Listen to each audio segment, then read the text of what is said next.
Kembali di kabar pagi pemirsa, seorang pengemudi ojek online di Bekasi, Jawa Barat menjadi korban kebengisan teman-teman dekatnya. Selain dibunuh, korban bernama Rido Suhendra juga dimutilasi. Ya lalu apa yang mendorong pelaku tega berbuat sedemikian keji? Simak selengkapnya dalam ulasan khas Ragam Perkara, Rendam Sakit Hati Teman Dekat Dimutilasi.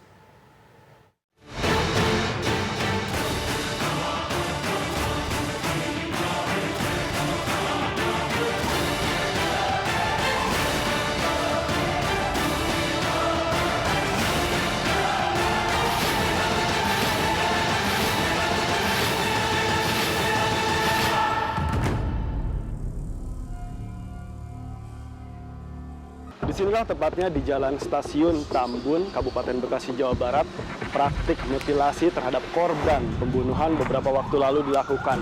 Umumnya, pembunuhan mutilasi dilatar belakangi dendam mendalam pelaku terhadap korbannya.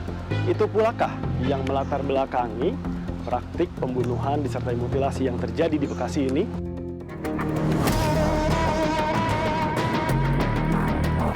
Terkuak sudah drama pembunuhan mutilasi yang sempat menggegerkan warga Kedung Waringin, Bekasi, Jawa Barat belum lama ini.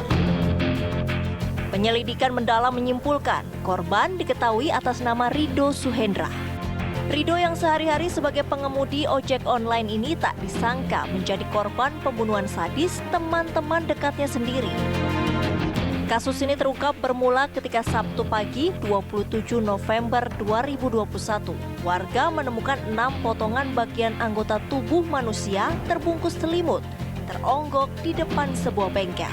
Saat itu juga dugaan ada praktik mutilasi di balik temuan tersebut pun langsung mengemuka. Saat tadian nawarin motor, bisa nawarin motor orang udah banyak ngomong nanya ke teman saya. Si doa, wah itu rame banget, ada apa itu? Itu ada potongan apa? Potongan mayat. Iya loh kah, saya kagak percaya ya, saya samperin. Bener, potongannya buat dicacak-cacak, kecium, bau. Tapi bersih mas, nggak ada macam kayak potongan namanya darah apa nggak ada darah.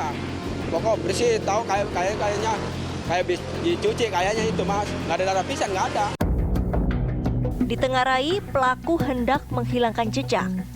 Namun tanpa disadari, mereka malah meninggalkan banyak celah. Kurang dari 12 jam sejak potongan mutilasi itu ditemukan, gerak cepat aparat berhasil meringkus salah seorang pelaku berinisial FM pada jam 3 sore. 2 jam berselang, giliran MAP, pelaku lainnya, ditangkap. Kita pengungkapan tidak sendiri dengan Satreskrim Polres Bekasi, tidak Mbak. Kita juga di backup oleh Direktorat Kriminal Umum.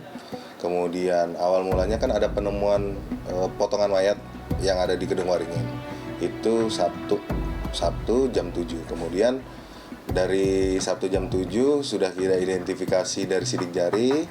Kemudian timbullah satu nama identitas. Kita ceklah di rumah atas nama RS.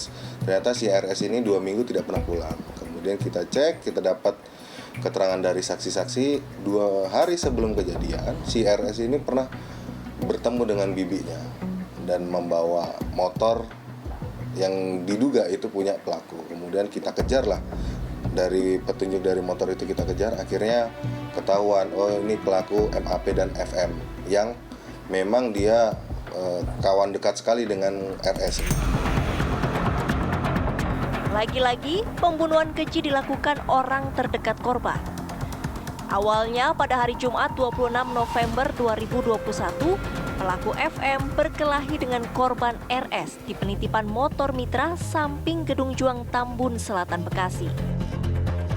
Jelang tengah malam, datang pelaku MAP melerai. Korban lalu diajak pelaku mengkonsumsi narkoba hingga membuat korban tertidur. Saat itulah pemufakatan jahat itu terjadi. FM membekap wajah korban dengan bantal. ER memegang kaki korban, lalu MAP menghabisi korban dengan sebilah golok.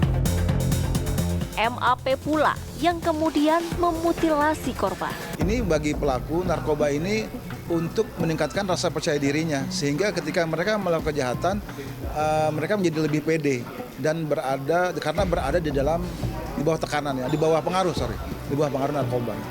Kan biasanya orang ketika sudah akalnya tidak berfungsi ya, artinya dipengaruhi oleh narkoba atau minuman keras, mereka bisa melakukan hal-hal yang luar dugaan.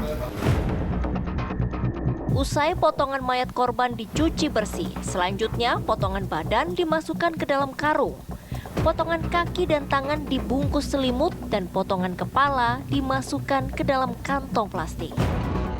Selanjutnya, potongan-potongan itu dibuang di 3 titik berbeda. Modus mereka memutilasi ini yang pertama karena kan sudah dendam lama. Kemudian yang kedua, si tersangka ini ingin menghilangkan barang bukti. Untuk dia pikir dengan memotong-motong, memisahkan bagian-bagian tubuh dari si korban ini susah nanti akhirnya seperti itu, Pak. Tapi kan karena sekarang polisi semakin lama makin canggih, akhirnya gampang juga kita mengidentifikasi potongan tubuh itu seperti itu. Pembunuhan keji dengan cara mutilasi umumnya dipicu kebencian luar biasa pelaku terhadap korbannya. Hasil pemeriksaan pun mengungkapkan FM dan MAP mengaku sakit hati terhadap korban karena keduanya pernah dihina. Selain menghina FM, korban disebut-sebut juga pernah mencabuli istri FM. Inilah yang membuat pelaku gelap mata. Untuk setiap pembunuhan kejam, ada kecenderungan masyarakat ingin agar para pelaku itu dihukum seberat-beratnya.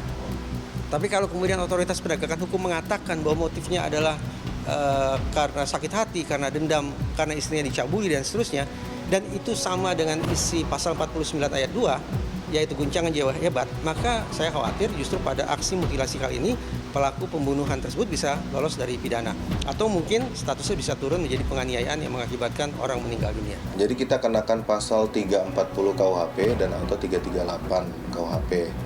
Nah, itu tentang perencanaan pembunuhan.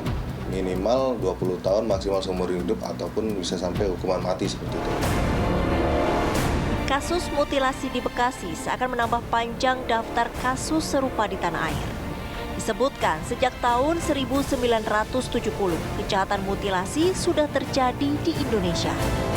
Pola kejahatan itu terus meningkat dalam rentang tahun 1990 hingga 2010 dengan sedikitnya tercatat 36 kasus di tanah air.